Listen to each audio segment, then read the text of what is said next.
Okay. All right. Are you ready to upgrade to Windows 10? Court reporters and captioners have already started to move to Windows 10, the new operating system released by Microsoft. While a new system can be daunting, three tech-savvy court reporters who have already upgraded can offer advice on what to do when you're ready.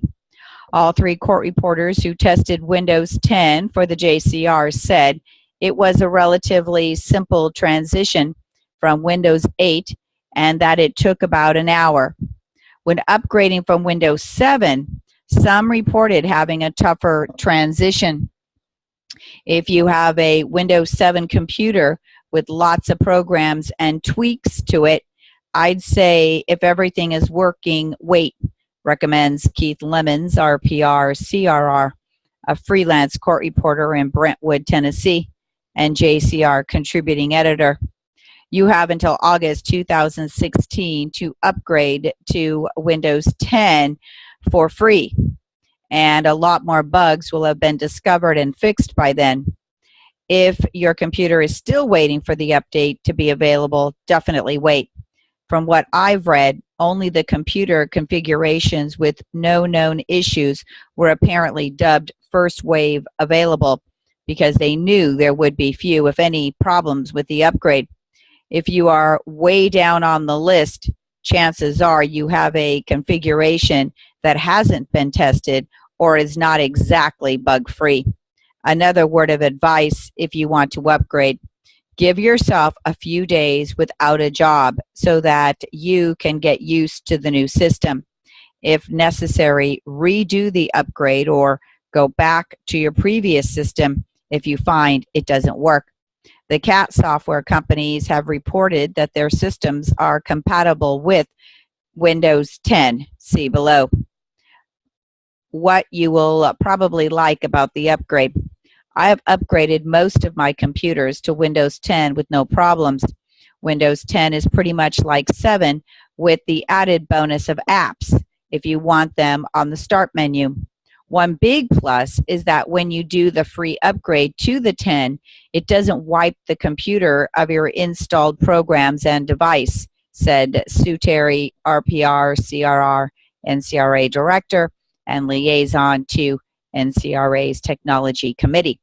Almost all of the function keys that were introduced with 8, like the Windows logo key plus X for getting to most things we use often, still work with 10.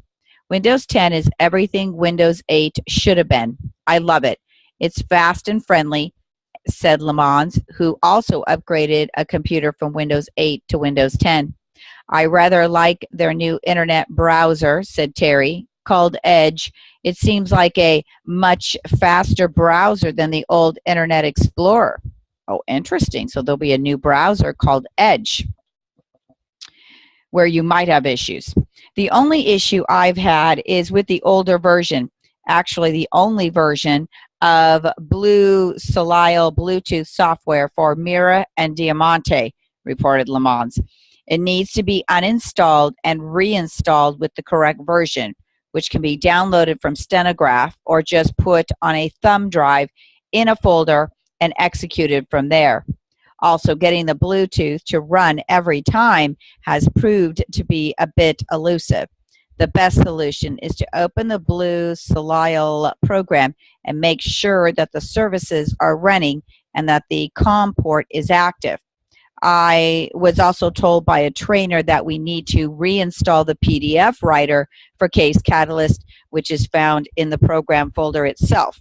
Because I had to buy a new computer the week before, my Windows 8.1 was a relatively fresh installation, so there were no operating system issues with the upgrade, said Lamont. I'm finding the reverse to be true with my older desktop computer, which is running Windows 7 Premium.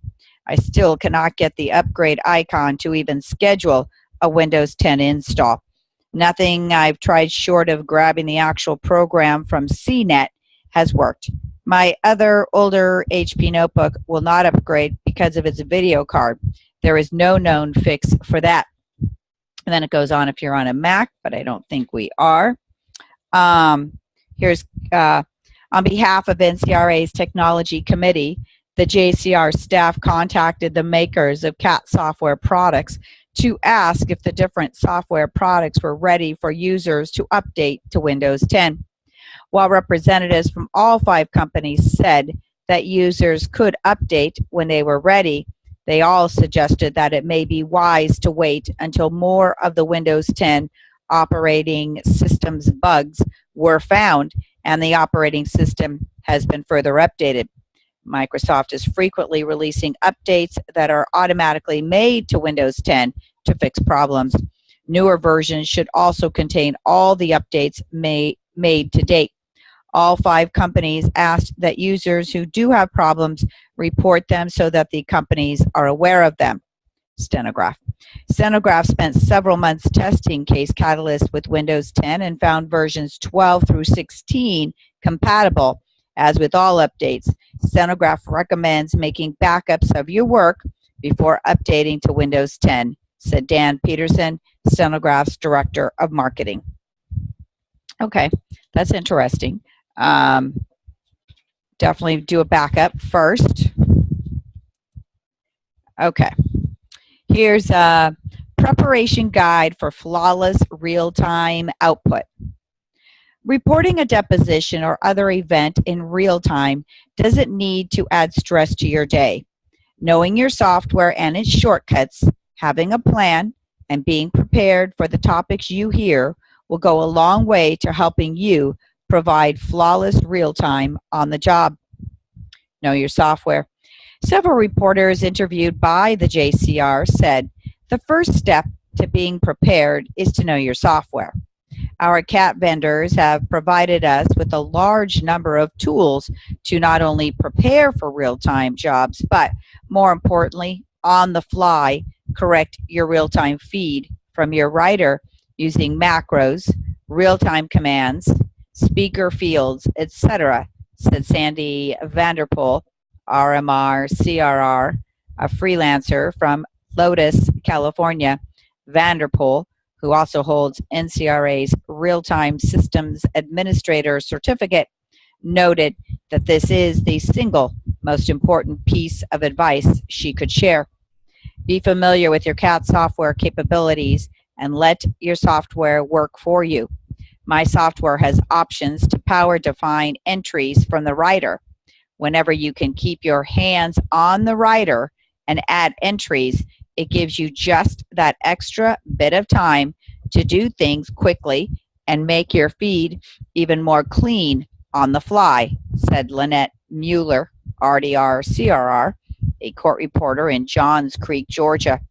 My software also has Exceller Writer's dictionary entries to J-define words, delete last untranslate, define the last untranslate, delete an extra Q&A, fix a translated word, and much more.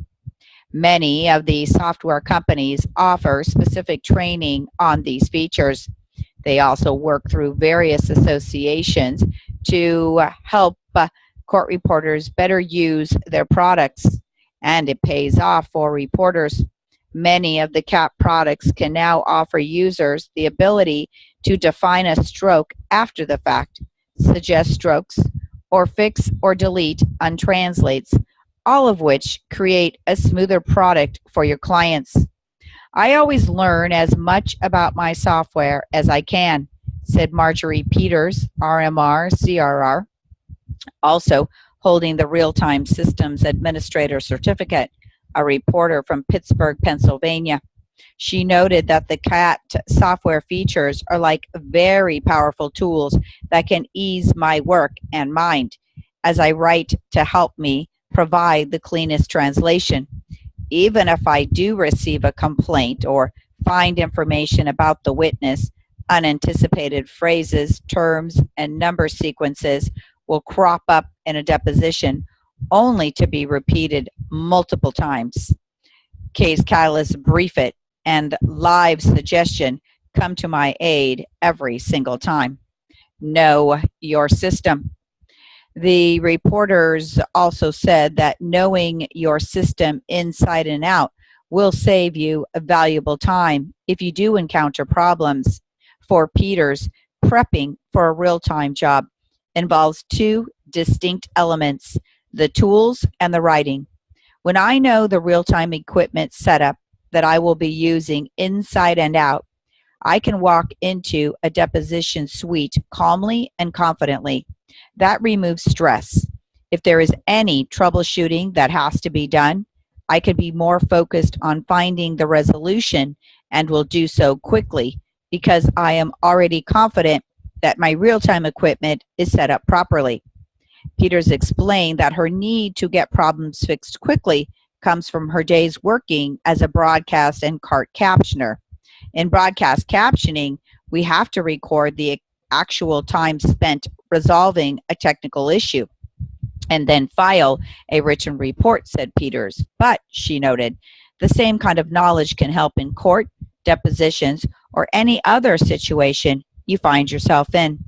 I practice setting up using different schemes: internet delivered real-time streaming or local wireless stream, netbooks versus iPads or both, and then all of the above, wirelessly streaming locally and over the internet at the same time, said Peters. I want to always be ready to send a stream to someone who is not in the room. Many times an attorney taking a deposition will ask whether real-time can be sent to his colleague back at the law firm.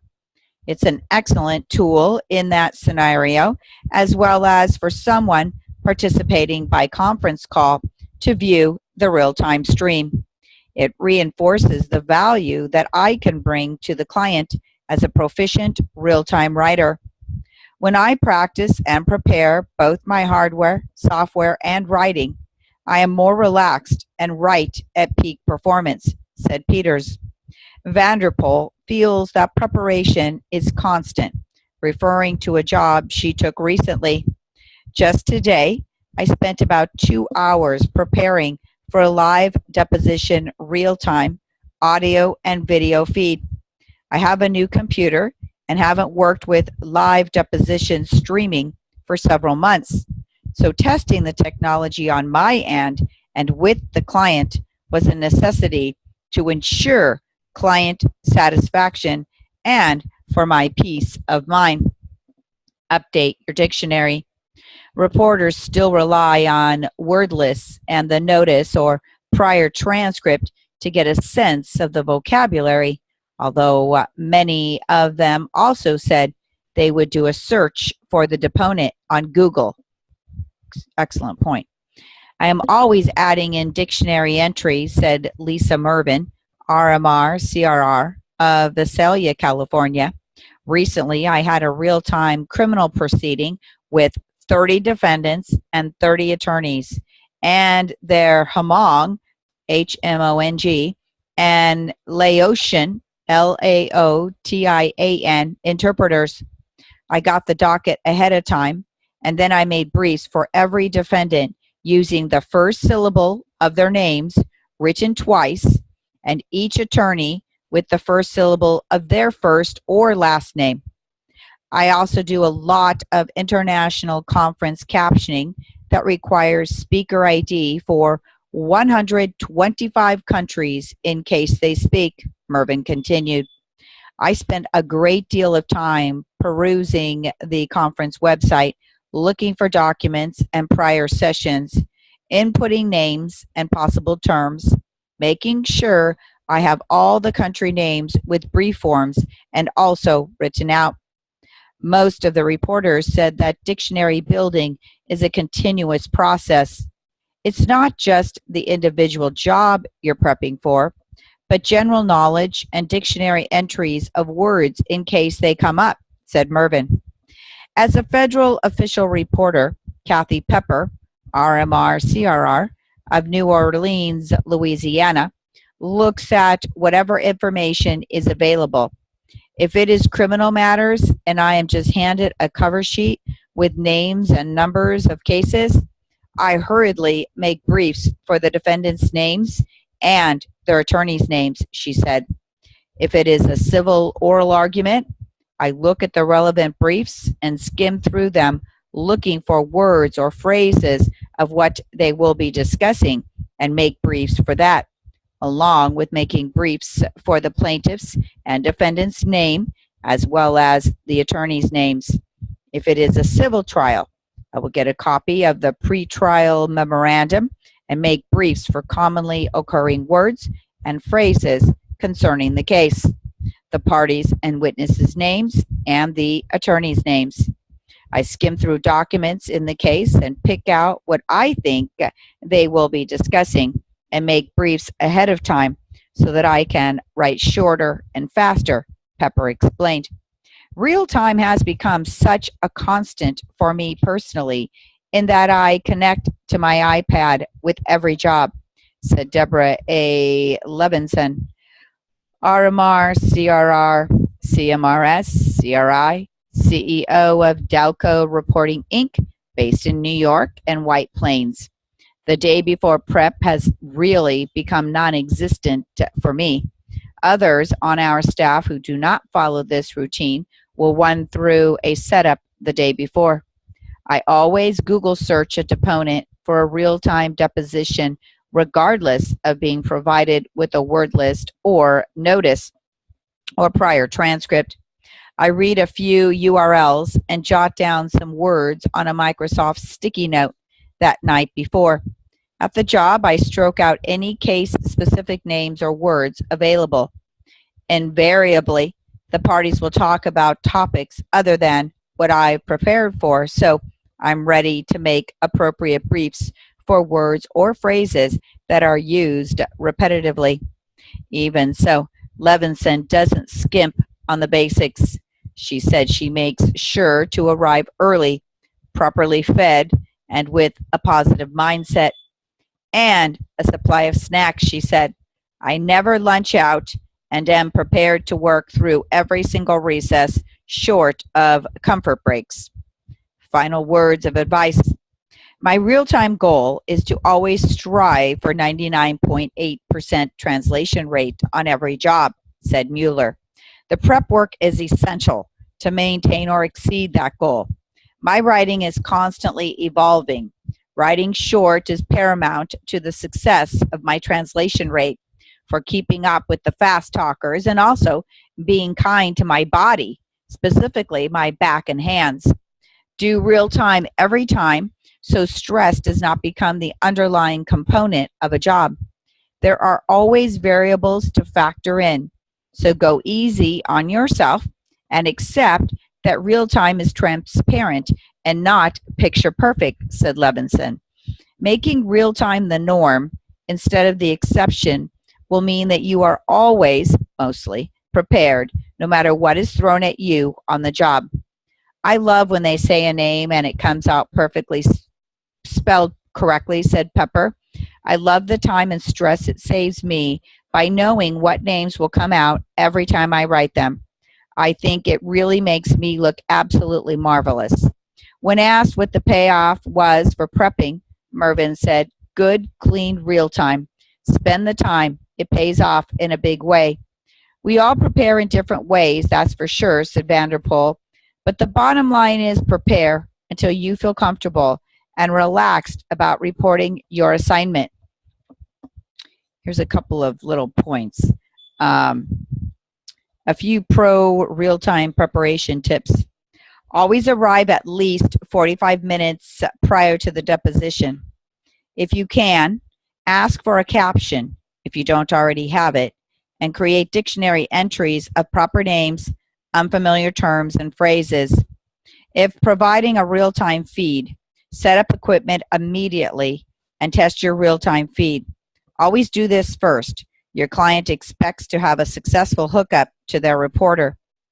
If you are working for a firm, request the caption ahead of time and a case word list. Read over these prior to the deposition to gain familiarity with the terminology. If, for instance, the deposition is centered on a specific topic, such as groundwater contamination, use your favorite internet search to learn more about that topic. You will be amazed at what you will find. You don't have to enter every word into your dictionary. Familiarization is usually sufficient. If you're working on a case reporting multiple depositions, maintaining your case dictionary and speaker identification saves time in preparation going forward. I've got my cat scratch global entries available and review them before each deposition along with my case dictionary. Oh, and I never forget to have a cup or two of coffee. Get plenty of sleep and smile. Seriously, being relaxed, alert, and full of energy after appropriate real-time preparation is the recipe to success on your real-time job. How to Troubleshoot Your System by Marjorie Peters. Never troubleshoot haphazardly. Remember that our real-time feed is an electronic one-way street that starts at the writer through the real-time laptop where the router or other sending device is located, and then finally out to the attorney, iPads, and netbooks. Start troubleshooting at the source and move outward in an organized way. Does the real-time feed leave the steno machine and reach the reporter's laptop? Is the router still connected? Does one iPad have a feed but another does not? Are the iPads connected and receiving but the netbooks are not? When I am testing, I try to anticipate what kind of problems could occur that may interrupt my real-time feed, and then of course what I will do to resolve that as quickly as possible. Professional athletes, concert musicians, and Oscar-winning actors practice technique to hone their craft. They perform drills over and over. Their practice creates muscle memory. Because of this, their performance seems effortless as well as flawless. Their bodies automatically know what they are going to do under pressure and will evade the tackle, hit the high note, and convince us as we watch. As court reporters, we do this when we practice writing, make entries, learn terms and names, and commit to know our troubleshooting plans. Create a plan for your troubleshooting ahead of time, and your clients will see your confidence on the day when you do have to troubleshoot, and you will again demonstrate your value and gain a loyal customer. They depend on us for this. I like. Great, awesome points. Okay, so one of the, interesting on that last little blurb was start with the source. Okay, that's great advice. That's really great advice. And one of the things, honestly, is that I noted throughout this entire article is that it doesn't really talk about how you need to be this awesome writer. It's more about how you need to be this awesome technician so that it makes you look like you are an awesome writer, right? About using your software. And, just like with anything that you do, practice. I think practicing, setting the whole thing up is, there you go, fake it till you make it, perfect. And practicing at home, like just setting up, your laptop and, borrow some neighbors, friends' iPads. I mean, their computers, like, just play house. And so when you get there, that you do have that confidence. And I thought it was a good point. Go to a job always writing real time, always planning on hooking up, even though as a brand new reporter, even on your first day, of course, they're not going to have you hooking up.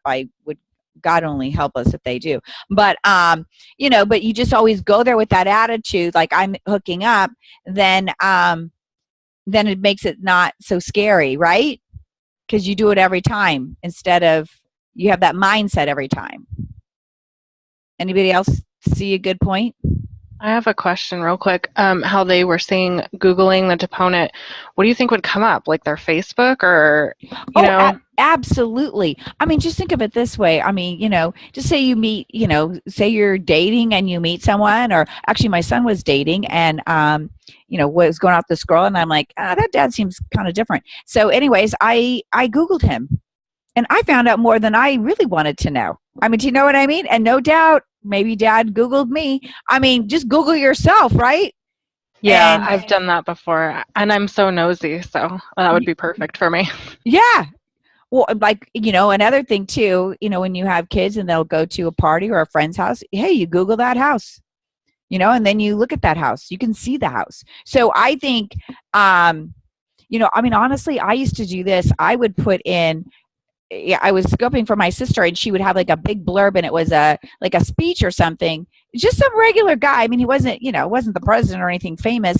And then I just put in words like, I'm making this up, but ladies and gentlemen, at the start of this, blah blah blah, and all of a sudden, boom, here comes the whole document in living color right there.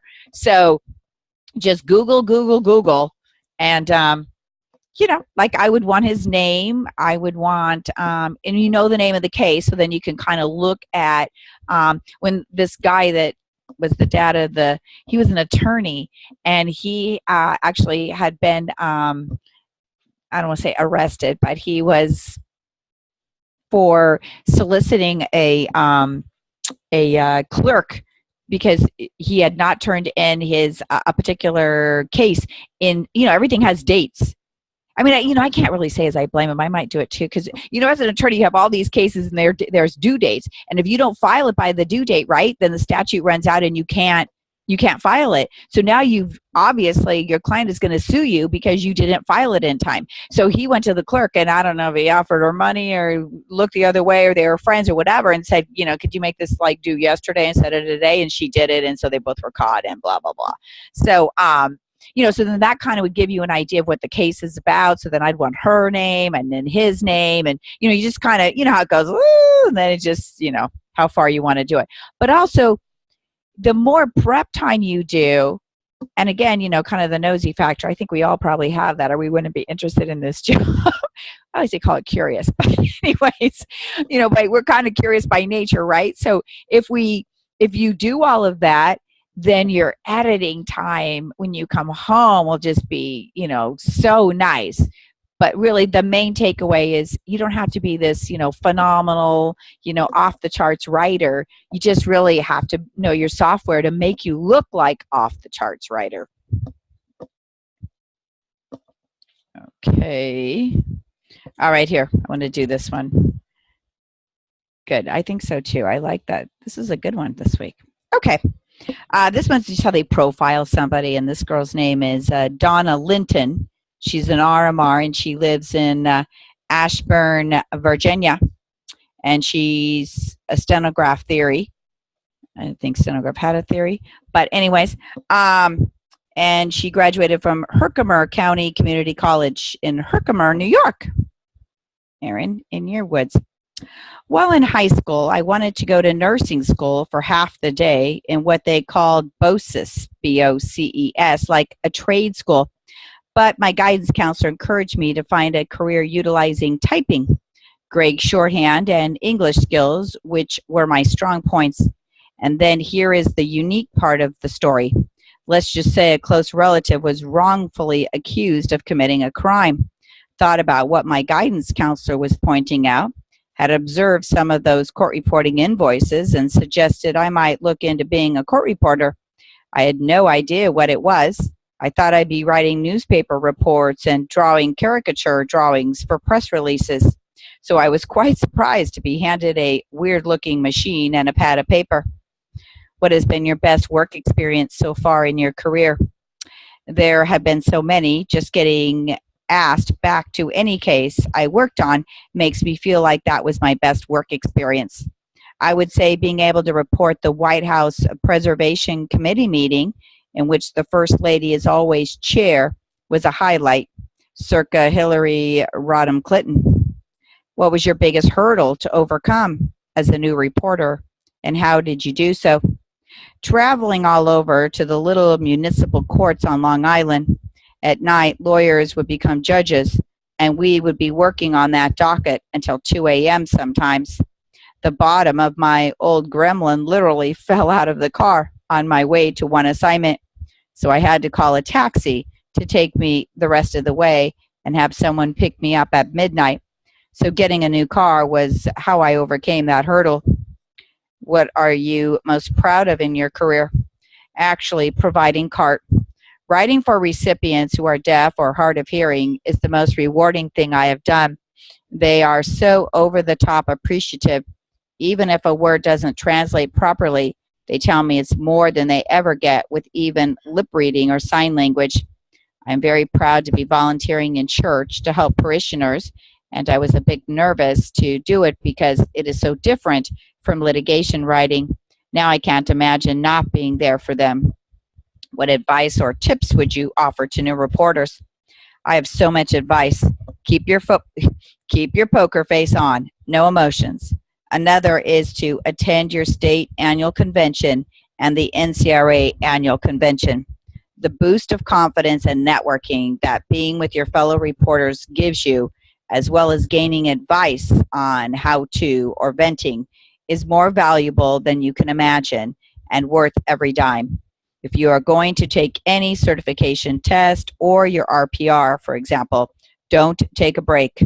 Life happens. Just keep practicing. If you really want it, you will get it. Good advice. Did you overcome a challenge in your career? Can you believe I resisted the computer?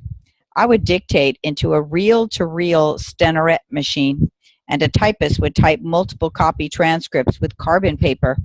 Even though 5 years prior I learned the first computer-compatible theory and even changed some of the writing to avoid conflicts on my own, I still resisted change. Embracing change was the hardest thing to overcome. It's much easier to embrace it. Have you accomplished something not related to your career that you would like to relate? I recently watched all the Harry Potter movies with my daughter before she left for college. I also took an 8-mile long hike up my first very difficult mountain. It's called Old Rag in the Shenandoah Valley. I'm not a big fan of heights, but I did it. Favorite tip. I always seem to be better writing everything out if a brief didn't stick with me in school. As technology progressed to real-time translation, there were too many risks of writing it all out and having untranslates. When briefing on the fly, I just use the first syllable of the word or name and hit it twice, then define it as soon as I can. Okay. And I think she's interesting, and then looking at her, and obviously by hearing the story, the fact that she was dictating to a stenorette, I mean, most of you are going, what is that? I mean, in the old days, they had, and reel to reel, it's like two wheels, and then the tape is just going over to this one. And so she's probably 60. So she might have a few older claims. Okay.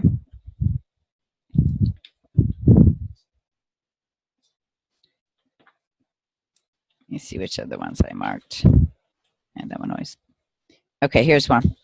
Tips, tricks, and the latest in trends shared with attendees at the 2015 NCR Convention and Expo. 25 years on the job training in one seminar. NCRA member Gail Verbano, RDR, CRR, a freelance reporter from Boothwyn, Pennsylvania, led a lively discussion of what-if scenarios as part of the judicial track. Attendees discussed what to do when people speak too fast, if a lawyer answers for a witness or says strike that, or asks the court reporter to leave a blank in the transcript. Other scenarios discussed included how to handle interpreters when witnesses answer in English and when and how to interrupt. She also shared pointers from 25 years of being on the job, tips for producing cleaner writing, and a glimpse into what she packs in her case each time she takes on a real-time job. According to Verbano, we try to protect the record, but we can't make the record. One second. Okay. Captioners, Linda Hershey, RDR, CRR, CBC, CCP, Jennifer Shook, RDR, CRR, CBC, CCP, and Steve Clark, along with sign language interpreters Jana Owens and Rita Jo Scarcella, led a panel on ethics for captioners as part of the real-time track. The members were representing the CART Ethics Task Force, which was charged with creating an NCRA Code of Professional Ethics for CART and broadcast captioners. recognizing that the ethical issues that captioners face are often different than those faced by judicial reporters. According to the presenters, many elements of the NCRA Code of Professional Ethics for CART and broadcast captioners are similar to those on the judicial side. Some of the important differences are the greater emphasis on confidentiality and privacy concerns about working with a minor rather than an adult, or the difference between a file and a transcript. Because the task force was essentially developing ethical professional standards for the captioning industry, they included their partners in accessibility, sign language interpreters. The interpreters helped the captioners with discussions about verbatim transcripts. For example, a common misconception about sign language interpreters is that their interpretation is verbatim, which is not possible, since American Sign Language and English have slightly different grammar and syntax. The sign language interpreter commented that working on the task force was a learning experience for them as well, providing them with new insights into how captioners work with a similar client base. Audience questions also prompted a discussion on issues related to accessibility and advocacy. The task force submitted the NCRA Code of Professional Ethics for CART and broadcast captioners for the NCRA Board of Directors approval and has gone to the next step toward implementation. Look for more information in the near future. Here's some questions. I have a video file, but what should I give my client? Bruce Balmer, CLVS, led a practical session on video files in legal videography, where he reviewed the different types of video files currently used in the industry. Balmer said that authored DVDs are the most common formats, but he predicted that MPEG-4 will become more common in the future. He pointed out that if videographers offer other formats, including multiple MPEG versions and synced versions of all formats, then clients will ask for them. Balmer also ran through a series of questions that the videographer should ask the client to determine which format to use, such as what the video will be used for. For example, whether a trial is bench or jury, the client's playback equipment, and if the video should be synced. He also addressed questions that the client should ask of the videographer, such as whether the videographer uses standard or high definition. Balmer also provided a step-by-step demonstration of the TMPGE NC Video Mastering Works software, which is the industry standard for converting from the video source. Motivating, coaching, and mentoring for student success. A wide range of national and international court reporting educators attended a session led by Mary Beth Everhart, RPR, CRI, CPE, and Karen Soule, RPR, CRI, CPE, which was part of the teacher's workshop. Everhart and Soule began the session with a puzzle to encourage creative thinking and discourage the mindset of, that's the way we've always done it, or this is how we did it when I went to school. The interactive session covered topics ranging from types of engagement to the importance of setting high standards and appropriate boundaries to intrinsic versus extrinsic motivation. Attendees shared specific tips, such as using a school social media page to share briefs or celebrate student accomplishments while keeping in mind FERPA privacy issues.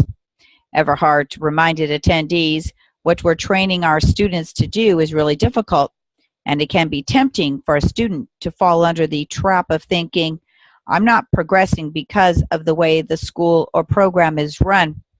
In court reporting, the honeymoon phase ends quickly, especially in theory.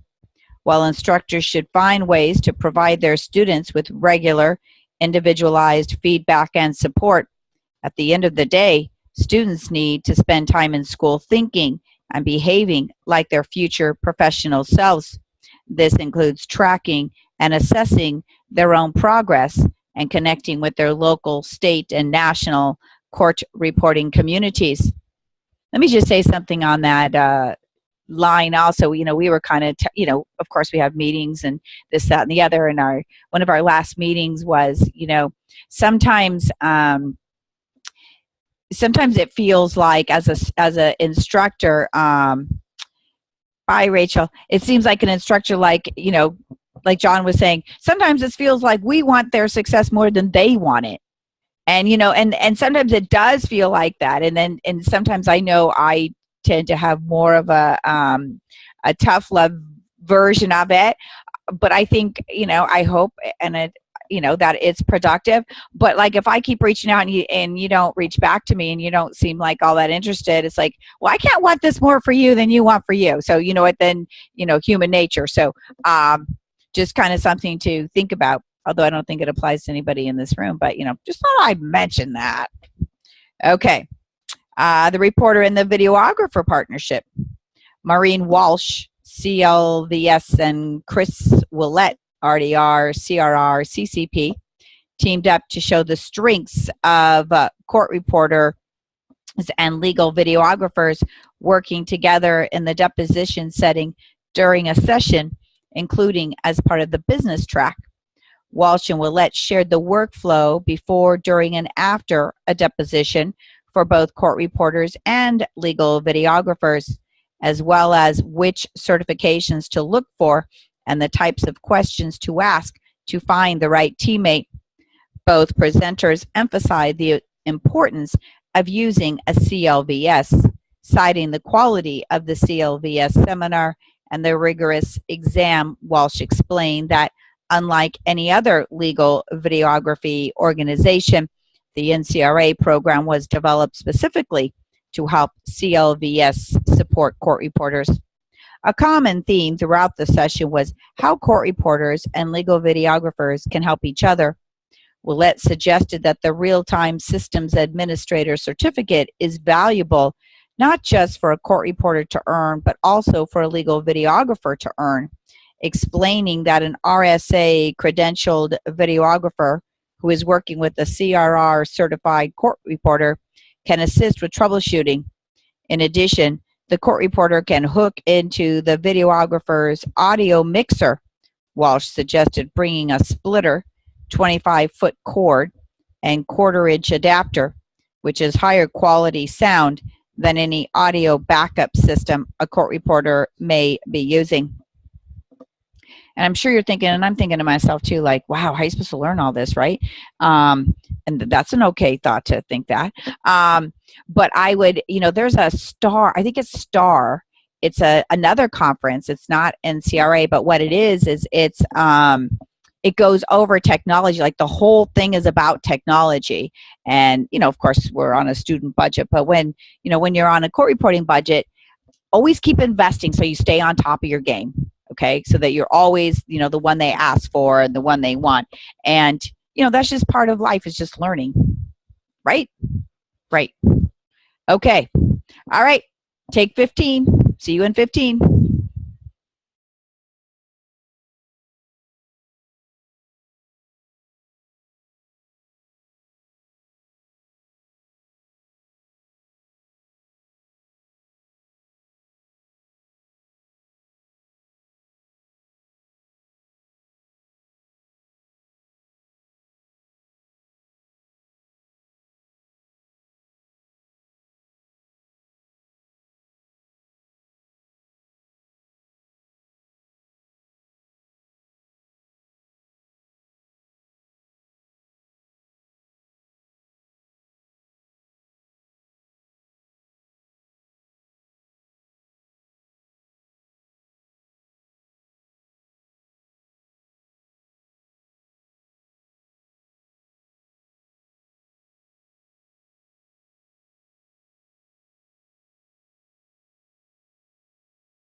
Okay, let me take roll.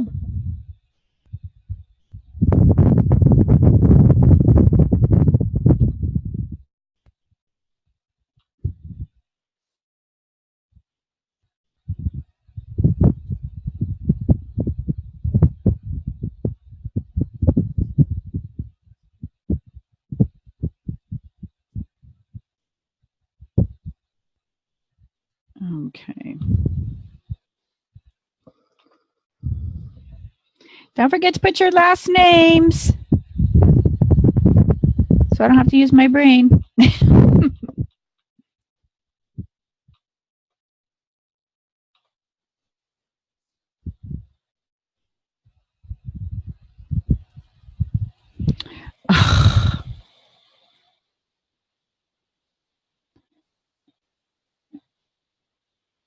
Okay, one more second, and if it doesn't work, then.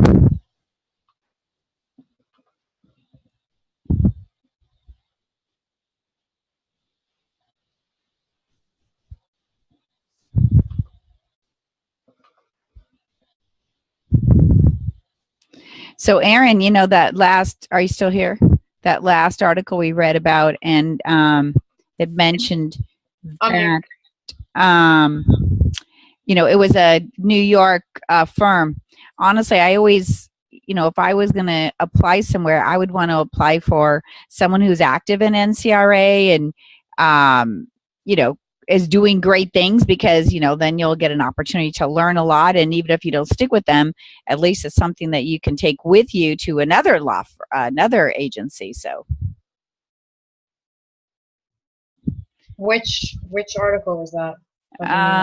the last one where they're talking about technology and real time and all of that, that one would be the one. That would be a good one to hook up with.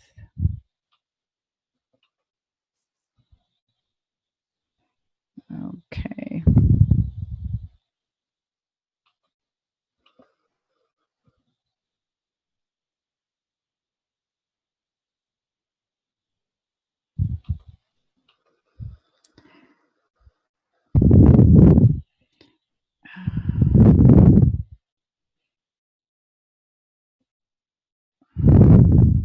Sharon, I'm drawing a total blank on your last name. I want to say Johnson. Kennedy. See, I knew it was close.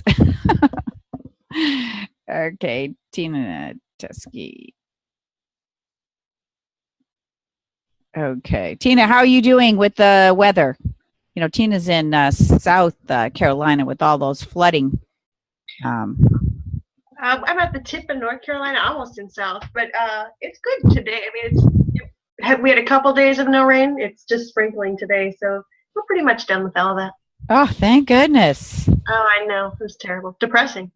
Oh, I can imagine. I can imagine.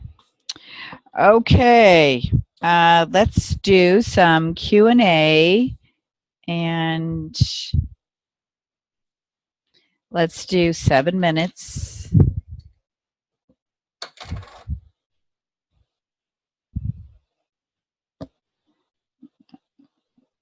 Okay.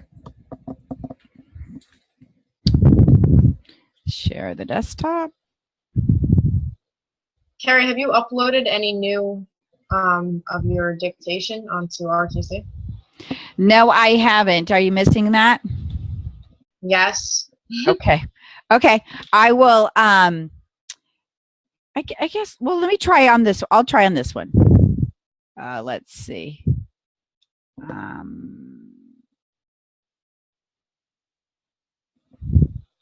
Oh, stop recording.